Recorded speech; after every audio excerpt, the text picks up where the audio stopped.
Bon les amis, on est déjà à la fin de l'année 2023, le temps est passé tellement vite, il nous reste simplement 2 journées de Ligue 1. Franchement c'est incroyable, j'arrive pas à croire que le temps est passé si vite. J'espère que vous avez passé vraiment une très bonne année, on en reparlera évidemment. Si c'est pas le cas, ben j'espère que l'année prochaine sera meilleure pour vous. La paix sur vous les amis, vraiment.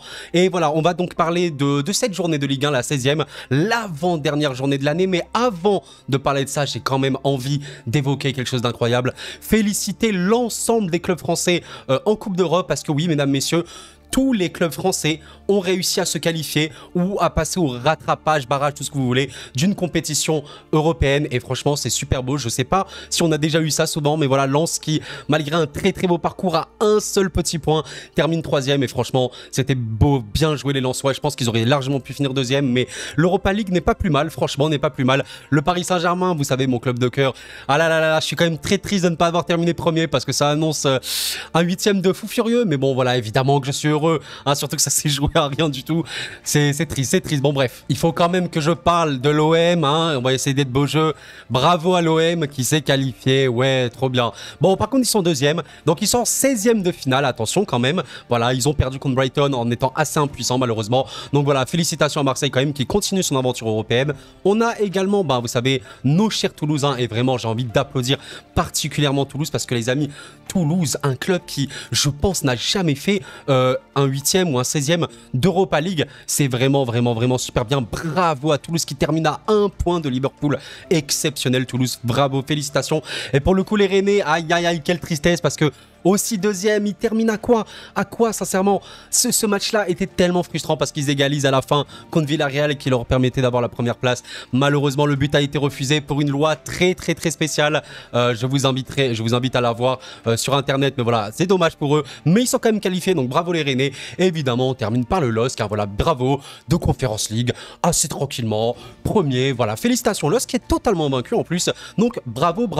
Voilà, je tenais vraiment à féliciter tous ces clubs français. J'espère même que l'aventure se prolongera, pourquoi pas, parce que février-mars c'est beau, mais pourquoi pas voir le mois d'avril, ce serait vraiment incroyable, voire plus, on espère sincèrement. Et donc on va commencer enfin à parler de ces pronostics Ligue 1. Comme d'habitude, je fais une tier list, alors je vais pas réexpliquer c'est quoi, je vous invite à voir le précédent épisode si vous n'avez pas compris comment je classe dans cette tier list. Et voilà, on va commencer directement. Franchement, on commence par un très beau match dès le vendredi soir entre Monaco et Lyon. Un match super intéressant à observer parce que bon, déjà Lyon est une des équipes les plus passionnantes à suivre en ce début de saison.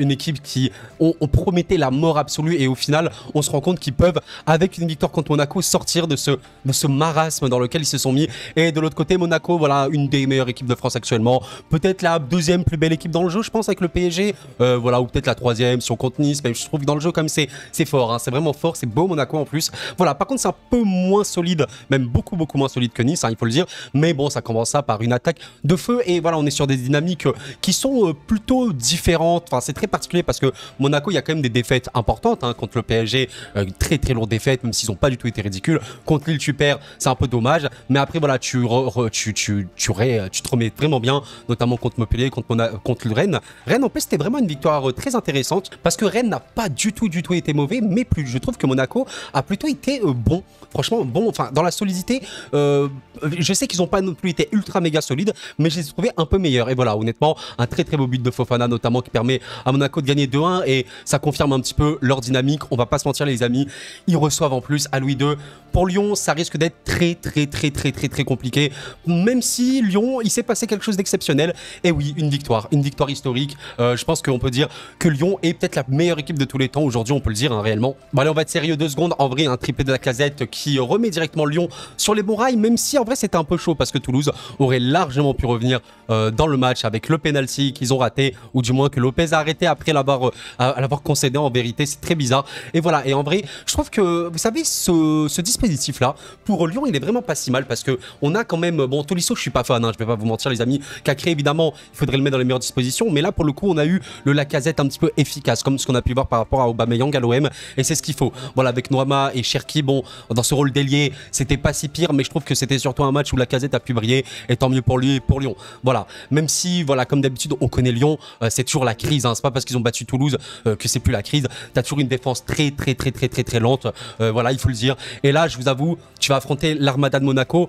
ben je sais pas trop comment tu vas faire sincèrement. Et vous savez les Lyonnais, j'aimerais bien que vous remontiez et tout parce que personnellement j'aime beaucoup Lyon, mais ça va être très compliqué pour moi, surtout que Monaco, ben ils ont de l'attaque en veux-tu en voilà. Enfin même les milieux de terrain, je suis désolé mais Fofana c'est un mec qui apporte énormément offensivement. Camara on sait que c'est vraiment un pilier de Monaco cette saison là. Jacobs comme Vanderson, surtout Vanderson, il peut vraiment apporter offensivement, même si là il sera suspendu évidemment.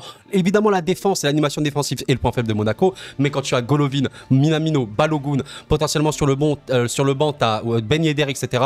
Akliouche, sincèrement, pour moi, c'est beaucoup trop. Voilà, les amis, je vous cache pas. C'est pour ça que pour ce match Monaco-Lyon, je ne peux pas imaginer autre chose qu'une victoire monégasque. Je suis désolé, vraiment. Alors, sincèrement, là, je le dis cash. Pour moi, si Lyon ne perd pas, à minima ne perd pas, on pourra dire qu'ils sont définitivement repartis sur de bons rails. Parce que ne pas perdre à Louis II, ça, c'est un exploit dont peu d'équipes sont capables. Et je sais qu'il y en a qui peuvent le faire, hein, parce que Monaco est quand même très déséquilibré. Donc tu peux offensivement aller les chercher. Mais par contre, si tu vas aller chercher offensivement, Lyon, pour moi, tu vas te prendre 3-4 buts, ce n'est pas une vanne. Donc c'est pour ça que pour moi, ça me paraît très compliqué. Alors est-ce que je sens vraiment une victoire vraiment pour Monaco? Eh ben... sans vous mentir, oui, vraiment, oui. Je mettrai pas ça parce que honnêtement, là dans ma tête, c'est, je vais pas dire du 90-10, mais on n'est pas loin quoi. Pour moi, c'est 90% Monaco et 10% Lyon, ce n'est pas une vanne. Alors après, peut-être qu'un match nul exceptionnel va arriver. J'y crois pas du tout. Alors, mais si Lyon gagne, les gars, si Lyon gagne, c'est exceptionnel, vraiment. Peut-être que Sage aura réussi à créer une histoire merveilleuse avec Lyon. Si Lyon remporte ce match-là, j'arriverai pas à y croire, sincèrement. Voilà, donc amis lyonnais, un no offense, comme d'habitude, je vais dire... je sens vraiment une victoire monégasque sans stress. Après, peut-être que je vais me tromper. On verra bien. C'est le football. On verra bien. On part directement avec les matchs du samedi et un match, très beau match entre Le Havre et Nice. Nice qui est vraiment deuxième de Ligue 1, qui est vraiment bien installé. En vrai, là, Nice, t'as quand même un 5 points de plus que LOSC, hein, qui est quatrième. Donc, tu t'es vraiment mis bien par rapport à ton avance. Et encore plus de points par rapport à Brest et l'OM. J'en parle même pas, à Lens, etc. Donc, t'es vraiment bien. Pour moi, tu vas te déplacer dans un stade qui est très compliqué. Je considère que Le Havre, qui est un peu une des surprises cette saison, peut-être pas qu'on attendait Le Havre aussi haut, même si là, il commence vraiment à chuter lourdement parce que oui, leurs derniers matchs ne sont pas assez qualitatifs. C'est dommage parce qu'il y a des belles choses, hein, honnêtement. Quand je dis pas qualitatif, je dis pas dans le jeu. Dans le jeu, il y a vraiment de belles choses. Ce match-là contre Strasbourg, c'est très douloureux pour eux parce que tu le perds à la dernière seconde.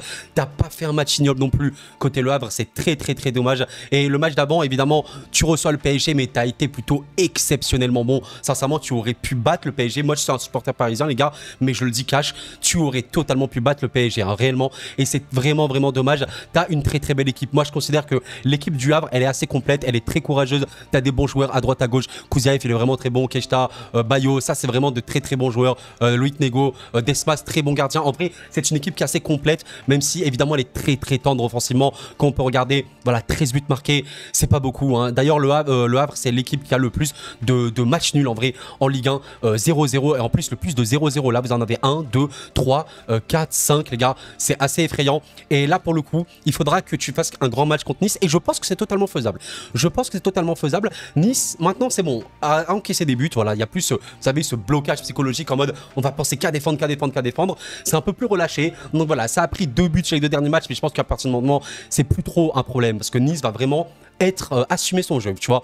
Quitte à moins défendre, à moins bien défendre, ça va plus assumer son jeu et c'est peut-être ce qui va leur servir. Et tu vois, malgré avoir perdu contre Nantes, hein, qui est quand même la première défaite de la saison niçoise, qui a été un peu douloureuse, mais malgré cette défaite qui est honnêtement, ils auraient pu gagner, hein, les Niçois totalement, bah malgré ça, tu as pu te relancer contre une excellente équipe, hein. Reims, on rappelle quand même que vraiment une équipe très optimisée, très bonne, et tu as gagné, bah, je trouve, de belle manière. Voilà, Nice qui n'est pas du tout une équipe de possession, qui va plutôt compter sur ses transitions, etc., qui a été plutôt bon, voire très bon. Voilà, avec toujours son attaque rapide, hein, vraiment Boga Mofi notamment, c'est super rapide. On sait que Laborde, il peut également l'être, même si je trouve qu'il a une qualité technique encore plus importante.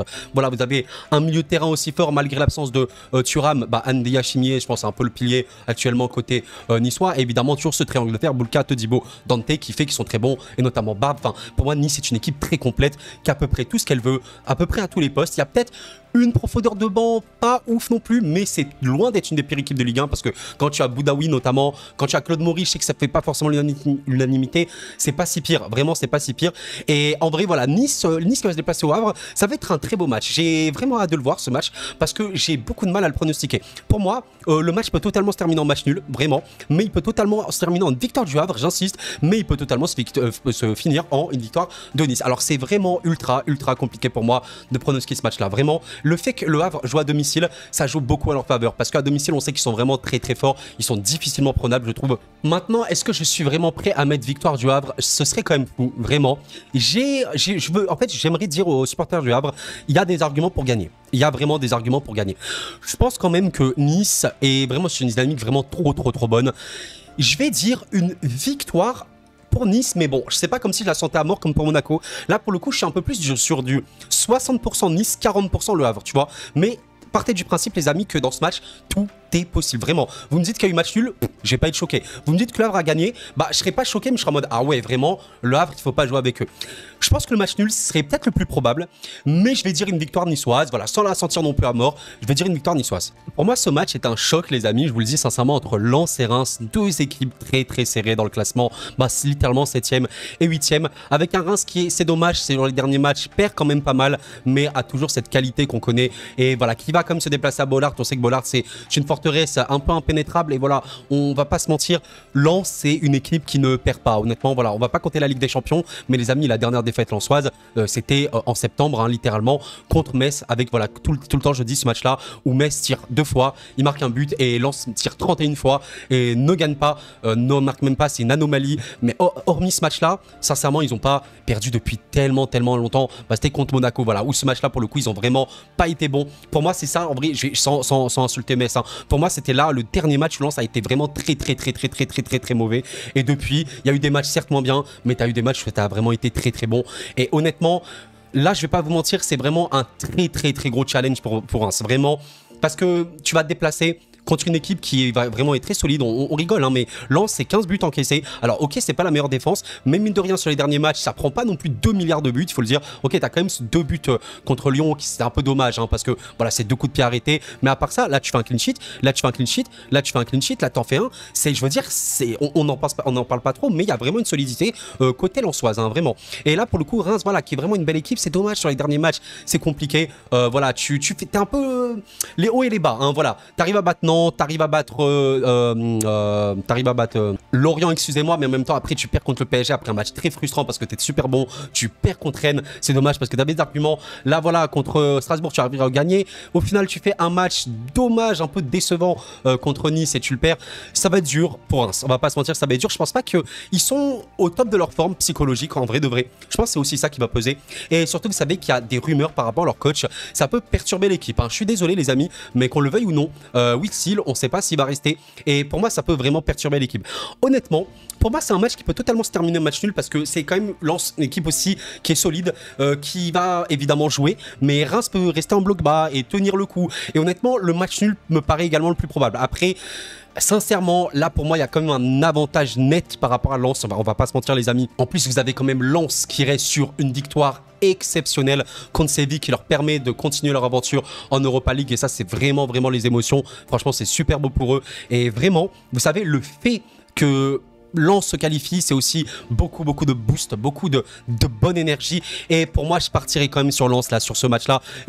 En fait, comment vous dire, par rapport à Nice Le Havre où j'imagine tous les scénarios, là j'ai vraiment beaucoup de mal à imaginer une victoire rémoise, voyez. Par contre un match nul me paraît ok, assez crédible. Je vais quand même dire une victoire lensoise pour les arguments que j'ai avancés. Allez, on va se diriger un peu en Bretagne. Alors je sais que Nantes n'est pas totalement la Bretagne, je sais, mais voilà, un match entre Nantes et Brest qui est vraiment assez particulier, parce que Brest est une des équipes surprises. De toute façon je parle vraiment beaucoup de bien de Brest, hein, depuis ce début de saison. Quelle belle équipe de football, mais moi je suis vraiment admiratif, parce qu'une équipe avec si peu de moyens qui fait de si belles choses, c'est exceptionnel. Et Brest a des victoires tellement importantes, tellement importantes dans cette saison, c'est vraiment fou. Là voilà, Brest est une équipe qui arrive à prendre des points contre Clermont, contre Metz, pas tout le monde arrive à le faire, et c'est tant mieux. Tu arrives à gagner des matchs à l'extérieur tellement importants, notamment contre Montpellier par ici, c'est vraiment super beau, ou Reims par là, et tu as même réussi à battre Lens en début de saison. C'est vraiment une super belle équipe qui a montré qu'elle a énormément de qualité à revendre. Voilà, contre le PSG tu fais un très bon match, et malgré un épisode un peu compliqué contre Lille, le PSG Monaco, où ils ont eu un arbitrage moindre, et ben ils se sont totalement remis en fait, et ils sont invaincus sur les 4 derniers matchs. Voilà, donc Brest est redevenu un petit peu le Brest, la surprise, l'équipe très forte. Et en vrai c'est pas qu'ils avaient disparu, mais c'est qu'ils perdaient, et là ils ne perdent plus, et ils sont vraiment très forts. Et cette équipe a à peu près tout, hein, honnêtement pour moi Brest a à peu près tout. C'est qui leur manque vraiment, c'est la finition, mais ces derniers matchs, t'as Del Castillo, t'as notamment Mounier, pas Mounier, l'autre, comment il s'appelle, l'autre ailier, Le Doiron, voilà, qui sont un peu plus tueur. Voilà, avec un peu plus de finition. Je pense sincèrement qu'à Brest, vous leur mettez un vrai tueur, bah ils sont extrêmement redoutables, vraiment extrêmement forts. C'est un petit peu ce qui leur manque. Mais là, les amis, Brest, pourquoi pas jouer l'Europe? Je ne rigole pas. Pourquoi pas avoir Brest en Conference League, en Europa League, on sait pas, en Ligue des Champions. Brest qui joue le titre, Brest qui gagne la Ligue des Champions. Moi, c'est bon, là, je m'enflamme un petit peu, les gars. Bref, on sait pas. Mais voilà, et pour le coup, tu vas déplacer à Nantes. À Nantes qui... les montagnes russes, hein, les gars. Parce que Nantes, vous voyez, 25 buts encaissés. Oula, on est parmi les pires défenses de Ligue 1. C'est une équipe où tout peut arriver, hein, sincèrement, voilà. Et on a vu un match contre le PSG, bon, qui n'était pas mauvais, hein, sincèrement. C'est pas comme s'ils se sont défilés contre le PSG. Mais pour moi, Nantes, c'est vraiment une qualité offensive. Hein, voilà, comme vous voyez, notamment Moses Simon, Mollet, hein, pour moi, le meilleur joueur de Nantes, Moustapha Mohamed, bah, c'est très très bon. Hein, c'est vraiment une équipe offensive qui a de l'énergie à remonter. Mais c'est une équipe qui peut être aussi très déséquilibrée. Comment tu peux expliquer que Nantes peut mettre 5 buts face à Lorient, en prendre 3, en même temps, après, t'en prends 4 contre Lens et ne pas en marquer, tu t'en prends 3 contre PES, enfin, c'est très déséquilibré. Et quand tu regardes le tableau global de Nantes sur les derniers matchs, bon bah t'as une grosse défaite contre Lens, t'as une grosse défaite contre Metz, t'as une défaite à domicile contre Reims, tu fais un match nul contre le Havre, ok, tu gagnes contre Nice, c'est fou, et tu fais un match ok au Parc des Princes où tu perds. C'est très imprévisible. Alors ce match-là, tout peut se passer, hein, vous avez compris, en plus un dimanche à 13 h, tout peut vraiment se passer entre Nantes et Brest. Je pense qu'il n'y aura pas de match nul. J'ai du mal à voir un match nul ce match-là, en vrai c'est possible, mais je me dis il y a des qualités offensives qui sont très présentes. Avec un petit peu de finition, ça devrait aller. Et il faudrait que je tranche sur un vainqueur, c'est compliqué pour moi, mais j'ai envie de croire en la très bonne dynamique brestoise. Voilà. Alors je vais donner une victoire pour Brest, mais les amis, c'est très compliqué. Encore une fois, c'est juste un pronostic. Pour moi, tout peut arriver. Oui, le match nul est possible. Je vais pas dire que c'est du 50-50, mais on n'est pas loin pour moi, parce que Nantes est quand même domicile. Je pense que si on était à Brest, là, j'aurais mis vraiment beaucoup plus Brest vainqueur. Je vais dire une victoire pour Brest. Voilà, sans offense, c'est Nantais. Je pense que vous pouvez totalement le faire. Voilà. Alors là, les amis, on est face à deux équipes tellement dures à lire, à comprendre. Amis toulousains et amis rennais, vous avez des équipes de foot tellement dures à comprendre en ce moment. Parce que Toulouse, on va commencer par Toulouse, c'est un paradoxe de fou furieux. Vraiment, Toulouse, une équipe qui, là, joue le maintien, qui marque très peu de buts, mais dans le contenu n'est pas mauvais, honnêtement. Il y a vraiment des matchs où tu te dis, Toulouse joue bien. Et paradoxalement, t'as quand même une Europa League qui s'est fait tranquillement, où ils ont eu 11 points. 3 matchs gagnés, dont un légendaire contre Liverpool. Expliquez-moi ce qui se passe à Toulouse. Mais qu'est-ce qui se passe dans ce club? Ça me termine... Oh, amis toulousains, si vous m'écoutez, qu'est-ce qui se passe dans votre club? J'aimerais le savoir, n'hésitez vraiment pas à me répondre. Que se passe-t-il à Toulouse, je vous en supplie? Ça n'a aucun sens. Et voilà, ils ont plus gagné en Europa League qu'en Ligue 1. Je suis triste pour eux quand même. Je suis triste pour eux. Et voilà, et en vrai, leur dernier match de Ligue 1, c'est une défaite. C'est une vraie grosse défaite contre Lyon. Lyon, on sait comment ils sont. C'est dommage parce que t'as pas été mauvais encore une fois. Tu vois que ta production, elle a été bonne, voire très bonne. Tu n'as pas marqué. C'est tellement dommage. Alors avant, tu fais au Stadium un match nul décevant encore une fois. À la dernière seconde, une égalisation contre Lorient. C'est tellement dommage. C'est incroyable. T'arrives à tenir un Nice que tu aurais pu battre. Toulouse est impronosticable. Sincèrement, je ne peux pas pronostiquer cette équipe. Et en plus, tu affrontes, pour moi, l'autre équipe imprévisible de Ligue 1, Rennes. Non, mais les amis, Rennes, c'est l'autre délire de... Je ne comprends pas Rennes et Toulouse. Qu'est-ce qui se passe dans ces équipes? Rennes a quand même beaucoup plus de finition que Toulouse. Bon, beaucoup plus. Je trouve que ça gâche quand même beaucoup de choses. Mais pour moi, Rennes, de par l'effectif que ça a, bah, c'est une des plus grosses déceptions de Ligue 1. Voilà, quand tu es 13e, quand tu as 15 points, 6 défaites, c'est trop mauvais. 6 défaites, donc 4 dans les 5 derniers matchs. Enfin, c'est vraiment pas bon. Et tu as encore perdu contre Villarreal. C'est tellement compliqué sur les 3 derniers matchs, toutes compétitions confondues. Tu perds contre l'OM, tu perds contre Monaco et tu perds contre Villarreal. C'est tellement dommage parce que ce match-là, t'as été peut-être un peu passif, mais t'aurais mérité aussi de revenir. Et vraiment, Rennes, une équipe très belle, hein, vraiment très belle avec beaucoup de très bons joueurs. Voilà, vraiment, t'as des bons joueurs à peu près partout. Je trouve que t'as un milieu de terrain qui peut être très bon. En vrai, moi, je suis désolé, mais quand dans ton équipe, tu as Le Fait, t'as Blas, t'as Bourigeaud, mais tu dois savoir faire des choses. À un moment, c'est pas normal.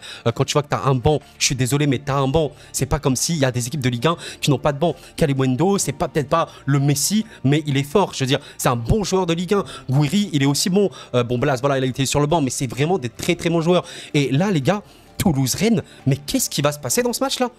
Que va-t-il se passer? Est-ce qu'une des deux équipes peut gagner, les gars? Je vous en supplie. Est-ce que Toulouse ou Rennes peut gagner le match? J'aimerais sincèrement voir une de ces deux équipes gagner. Parce que là, c'est trop. Mais surtout Toulouse, parce qu'eux, ils sont vraiment en crise, là, pour le coup. Et c'est dingue, quand même. Alors, C'est au stadium, ok, c'est un dimanche à 15 h. Bon, c'est très compliqué. Alors tout peut se passer dans ce match-là. Vous savez quoi? J'ai envie d'être joueur.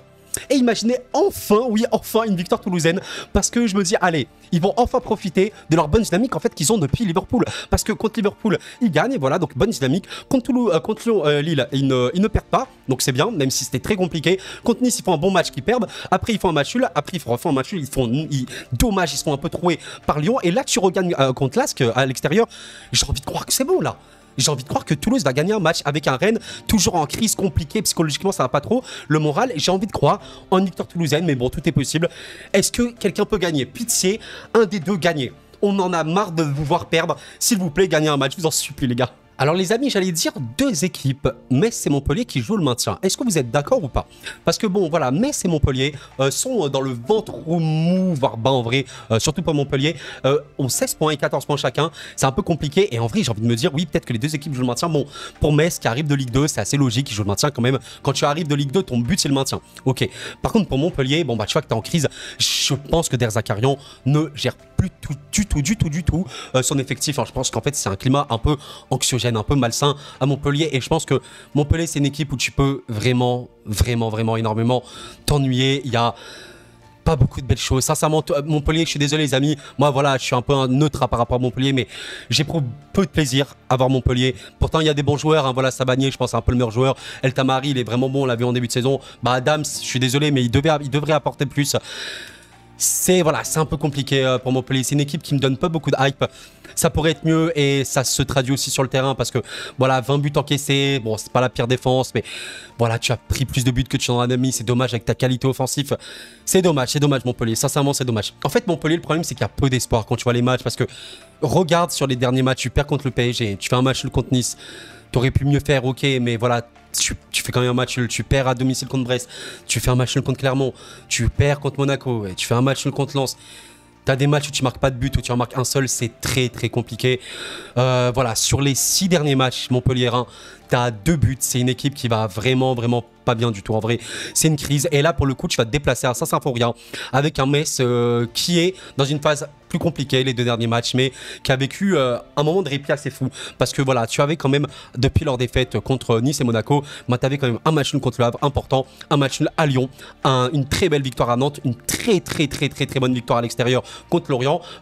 Un match où t'as pas été honteux contre le LOSC et ça c'est plutôt bien. Et par contre là voilà, où tu sentais que c'était un peu plus les limites Messine, tu fais un match nul, enfin tu perds contre Brest à domicile, c'est un peu plus compliqué. Et voilà, ce Metz Montpellier là, les amis, je vous avoue que je n'ai pas encore mis de match en match nul. Mais je pense que la probabilité qu'il y ait un match nul entre Metz et Montpellier, elle est très forte. J'espère pas de 0-0, mais vous savez la Ligue 1... C'est malheureux, mais on peut difficilement sortir des stéréotypes parfois. La Ligue 1, c'est aussi les matchs ennuyeux, les matchs où il se passe pas beaucoup de choses. J'espère que ça va pas être ce Metz Montpellier. Tout est possible évidemment, hein, c'est le football. Je me dis quand même que Metz, je les mettrais un peu plus en avant, je pense, parce qu'à domicile, parce que psychologiquement, je pense qu'ils sont un peu plus sains. Voilà, je pense 60-40% pour Metz ou 55-45. Mais je me dis, allez, je vais mettre un match nul. Parce que si je dois avoir un match nul parmi tous les matchs, je vois celui-là. Voilà. Après, dites-moi, amis Messins ou Montpellierin, si vous voyez un autre score. Mais je vais dire un match nul pour vous deux. Eh bien, les amis, j'ai une question, amis Lorientais ou Strasbourgeois, si vous m'écoutez. Est-ce que Lorient et Strasbourg sont en crise? Parce que pour moi, là, on a vraiment un des matchs extrêmement important pour le maintien, même si Strasbourg ils ont fait une percée de manière assez folle, je m'attendais pas vraiment à les voir aussi haut, mais voilà, ça joue à peu de points on va dire, et Lorient qui pour le coup est en crise absolue. Lorient 29 points, 29 buts encaissés, de loin la pire défense de Ligue 1, c'est très mauvais. Je suis très triste pour vous amis Lorientais parce que personnellement j'aime beaucoup cette équipe, j'ai absolument aucune attache à Lorient parce que je suis jamais allé à Lorient ni tout, mais moi je trouve que cette équipe belle est vraiment une équipe qui marque autant de buts, c'est beau mais quel dommage de s'en prendre autant. Je suis désolé les amis mais vous mettez 2 buts à Marseille, c'est super. 2 buts à Metz, 3 buts à Lyon, magnifique. 2 buts à Monaco, 4 buts à Lille. Rendez-vous compte, vous êtes, je crois, la seule équipe à avoir battu Lille. Non, une des 2 seules équipes. Mais en même temps, tu t'en prends tellement 5 par-ci, 3 par-là, 3 par-là, 3 par-ci, 2 par-là, 3 par-là, 4. Oh là là, c'est très compliqué et il y a vraiment de la qualité à revendre. Je suis désolé, mais voilà, Romain Fèvre, peut-être le meilleur joueur de l'équipe lorientaise, très bon. Voilà, et je trouve aussi le Sir El Kroupi Junior vraiment intéressant. Mais qu'est-ce que c'est instable, qu'est-ce qui se passe à Lorient? Tu peux pas jouer comme ça et c'est dingue parce que même contre Strasbourg, malgré le fait que tu sois à domicile, tu peux encore te prendre beaucoup de buts. Lorient est l'équipe la plus déséquilibrée de Ligue 1. Je pense que c'est pas un risque de dire ça. Lorient est l'équipe la plus déséquilibrée de Ligue 1. C'est pas possible. Tu peux pas jouer au football comme ça, c'est pas possible. Et donc, tu vas recevoir Strasbourg. Au moins, tu as domicile pour les Lorientais. Et Strasbourg, c'est vraiment une des équipes pour moi les plus étranges. Amis strasbourgeois, si vous avez des réponses, n'hésitez pas à m'en apporter. Je trouve, sincèrement, et sans être méchant, honnêtement, je veux pas être méchant, je trouve que Strasbourg n'est pas à sa place, sans être méchant. Déjà, rien que quand tu vois les stats papier, 14 buts marqués, 20 encaissés, un différentiel de -6. Et bien sincèrement, une équipe qui est 10e de Ligue 1, ça prouve à quel point le niveau est très serré. Parce qu'avec ce genre de stats, tu devrais être beaucoup plus bas. Mais ça joue à très peu de points. Après, évidemment, tu as une très bonne victoire contre le Havre, on va pas se mentir, à la dernière seconde, qui t'offre un répit de fou furieux. On va pas se mentir. Mais à part ça, je trouve que c'est pas folichon. C'est bizarre parce que tu as quand même des matchs contre Rennes, contre l'OM, contre Brest, des équipes qui sont plutôt bonnes. Hein. Voilà, surtout Brest et l'OM, où tu te dis, bon, bah en vrai, ça va. Mais c'est très... J'arrive pas à lire. J'ai beaucoup de mal à développer sur Strasbourg parce que je trouve que c'est une équipe qui était vraiment en crise il y a quelques semaines, je crois, un mois et demi. Et je trouve que ça va beaucoup mieux, mais je saurais pas dire pourquoi. Alors, il y a de la qualité offensive, hein, notamment, je trouve, Angelo, Gamero notamment, Emega. Pour moi, c'est une vraie qualité offensive. Matsel, c'est plutôt un vrai bon gardien. Mais j'ai du mal à lire Strasbourg. Alors vraiment, là, pour le coup, je peux pas développer. N'hésitez pas à me dire, amis strasbourgeois, mais j'arrive pas à lire Strasbourg. Et tu vas quand même te déplacer à Lorient. Alors, c'est un match compliqué. C'est un match, évidemment, comme je l'ai dit, Lorient, tout peut se passer. Hein. Voilà, tu peux te prendre 2000 buts, tu peux avoir un 0-0. Je pense que le match nul est possible aussi, parce que c'est un dimanche à 15h, on connaît. Par contre, de par les dynamiques, je me dis que Strasbourg est peut-être un peu plus avantagé. Voilà, mais c'est trop compliqué vraiment à pronostiquer pour moi ce match-là. Les gars, là je vais faire pile ou face. Les gars, je vais tirer une pièce, on va faire pile ou face, sincèrement. Bon, malheureusement, j'ai pas de pièce, mais au pire, on va faire avec ce petit capuchon. Alors ça, c'est face, et ça, c'est pile, il y a rien. Si c'est face, c'est Lorient qui gagne. Si c'est pile, c'est Strasbourg qui gagne. Allez, c'est parti. Ok, allez, ça part. Et c'est face, les gars. Et du coup, c'est Lorient qui va gagner ce match-là. Voilà, c'est vraiment au pif parce que sincèrement, ce match-là, tout peut arriver. Je pense qu'il n'y a pas un match plus imprévisible que ce Lorient-Strasbourg. Donc, allez, on va dire Lorient vainqueur, mais bon, tout est possible, sincèrement. Ce match me hype vraiment parce que sur le papier, les amis, Marseille-Clermont, je suis d'accord. On mettrait Marseille ici. Et Clermont là, je suis d'accord, sur le papier. Après, il y a les vérités du terrain. Et ok, je suis d'accord, les vérités du terrain pour Clermont ne sont pas bonnes. Hein, il ne faut pas mentir. Les vérités pour Clermont ne sont pas bonnes. Mais, si tu étais aussi mauvais, tu n'aurais jamais tenu un match nul contre le LOSC en ayant une production très raisonnable. Mais en fait, c'est là où je me dis que Clermont, si on doit les résumer, en fait, c'est une équipe qui marche à mort, à l'affect, je sais pas si c'est le terme, mais à l'instinct, en fait, à la volonté de vouloir gagner. Parce que quand tu affrontes des grosses équipes, notamment contre Lille ou contre le PSG, tu as fait des très bons matchs, honnêtement, où tu aurais largement pu mériter quelque chose. Bon, contre le PSG, c'est vrai que ton gardien fait un match exceptionnel. En même temps, voilà, tu te fais quand même bien laver contre Lens, hein, malgré le fait que voilà, tu as quand même essayé d'avoir une production. Et en fait, Clermont, c'est un gros paradoxe parce que pour moi, c'est une équipe qui ne mérite pas d'être là où elle est. Quand tu vois que Clermont a marqué 9 buts, tu comprends qu'il y a un énorme problème. Clermont, avec un petit peu plus de finition et la même défense qui peut être pas bonne, sincèrement, c'est beaucoup plus haut. Enfin, beaucoup plus haut, c'est pas 17e, c'est peut-être 12e ou quoi, mais c'est pas 17e. Et en fait, c'est le plus gros problème clermontois, 9 buts marqués. 9 buts marqués. Nous sommes en fin décembre quasiment. 9 buts marqués pour Clermont.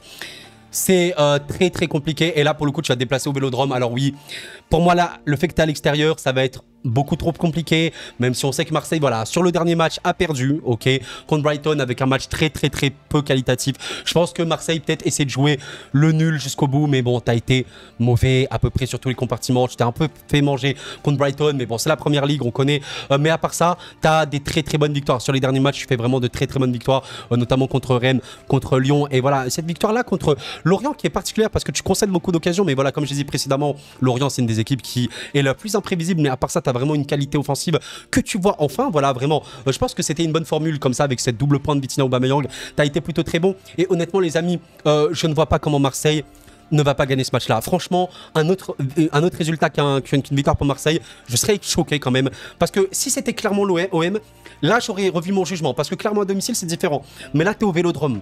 Ça pèse trop. Les gars, ça pèse trop. Voilà. Donc, ok, je vais dire une victoire pour Marseille, je la sens vraiment. Je vais dire 95,5% pour Clermont.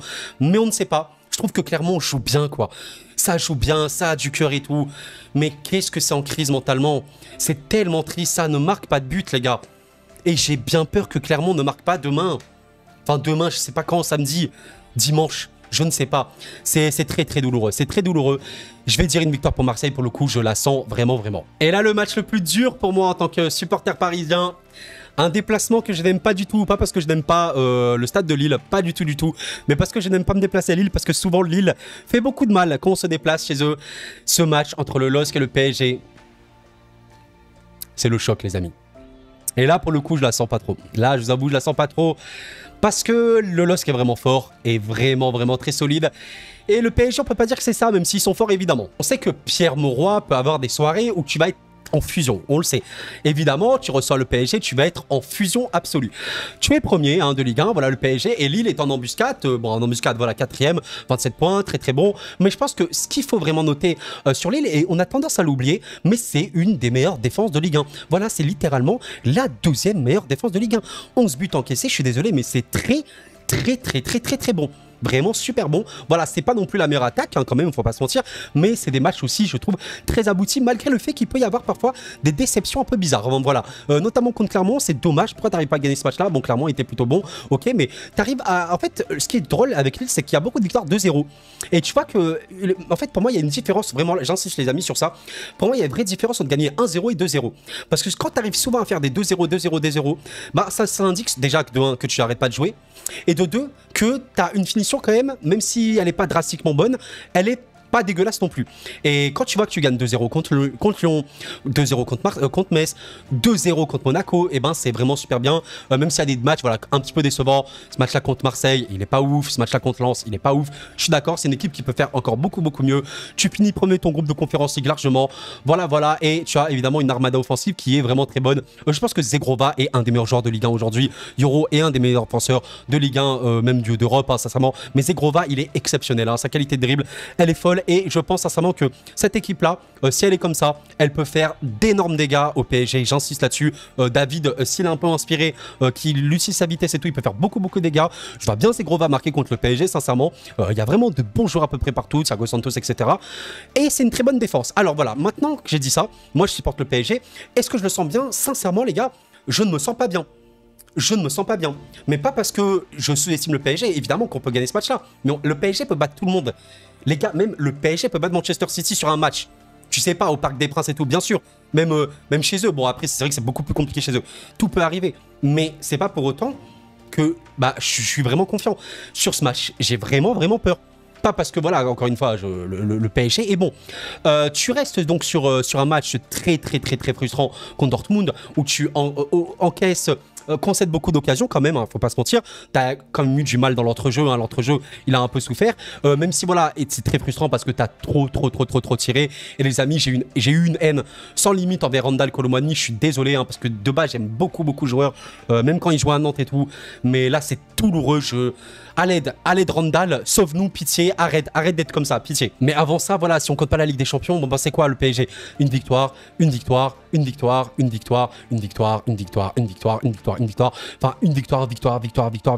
le dernier match sans victoire, c'était contre Clermont, et la dernière défaite, c'était contre Nice, donc ça remonte à septembre, les gars.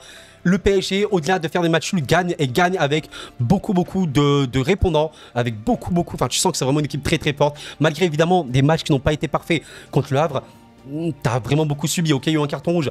Contre Reims, t'as vraiment beaucoup subi, comme contre Brest. Attention. Et c'est pour ça que ce match-là, contre Lille, tu vas subir. Oui, tu vas quand même subir. Je pense que c'est un match qui peut se terminer sur tous les scores possibles. Sincèrement, je pense quand même que de par la qualité du Paris Saint-Germain, ils partiront toujours favoris d'un match en Ligue 1, parce que c'est le PSG. Voilà. Mais par contre, je considère qu'à l'instant T, le déplacement à Lille, c'est peut-être le déplacement le plus dur, avec le déplacement à Marseille. Et on va dire à Monaco et à Nice, je pense comme ça. Mais voilà, ça va vraiment être super dur. Alors, je serais extrêmement énervé si on ne gagne pas, évidemment. J'aimerais seulement que gagner. Mais sincèrement, objectivement, le LOSC a vraiment des arguments. Le LOSC a vraiment des arguments. C'est très compliqué pour moi de pronostiquer ce match-là, parce que en plus, je suis un supporter. C'est très compliqué. Sincèrement, je ne sais pas quoi dire. Je ne sais pas. La vérité, les amis, je ne sais pas. Écoutez, je vais trancher. Je vais dire un match nul. Je n'espère pas de match nul, je vois un vainqueur dans ce match-là, mais j'ai J'ai beaucoup de mal en vrai à voir le PSG tenir Lille tout le match. Pour moi, Lille va forcément marquer. J'ai dit bien marquer. Et après, tu verras si tu vas revenir. Je vais dire un match nul, ça m'énerverait. Évidemment, j'espère une victoire, ce qui est possible encore une fois. Et même Lille peut gagner, on ne sait pas. Hein. Lille qui marque en premier, après très très solide défensivement, tu sais pas. Je vais dire un match nul. Allez, je vais dire 2-2 pour ce match-là. Ça m'énerverait. Mais bon, allez, on va dire ça. Allez, voilà les amis, la tier list complète. Bon, j'espère que vous avez apprécié ces petits pronos encore une fois. Vraiment, c'est juste des pronostics. Pensez à me dire un petit peu les vôtres en commentaire. Et je tiens à vous remercier sincèrement parce que j'ai tellement de commentaires, les gars. Je ne peux... En fait, je vous lis, mais je peux pas répondre à tout le monde. C'est super long. Donc, merci infiniment. Vraiment du fond du cœur. Quand je vois des chaînes avec beaucoup plus d'abonnés, beaucoup plus de vues, qui n'ont même pas 1-2 commentaires sur leurs vidéos. Et quand je vois moi avec autant de commentaires, merci infiniment. Franchement, je sais que ça peut être que des paroles, mais moi ça me fait ultra plaisir et je vois que vous êtes impliqués et ça me fait trop plaisir de me dire que, bah en fait, il y a des gens, c'est pas juste des chiffres, voilà les taux et tout. Moi je regarde mes vidéos, il y a des chiffres qui sont très bons, hein, les taux de rétention sont super bons. Vous restez sur les vidéos jusqu'au bout, merci infiniment. Je vois que voilà, vous êtes là, bref, merci pour tout et continuez comme ça. Qu'est-ce que vous voulez que je vous dise? Bref. C'est bientôt la fin de l'année, comme j'ai dit en intro. J'espère vraiment que l'année a été bonne pour vous et que l'année prochaine sera meilleure pour vous. 2 journées de Ligue 1. Après, ce sera la trêve. Il y aura des changements sur la chaîne. J'ai vraiment hâte de vous proposer tout ça.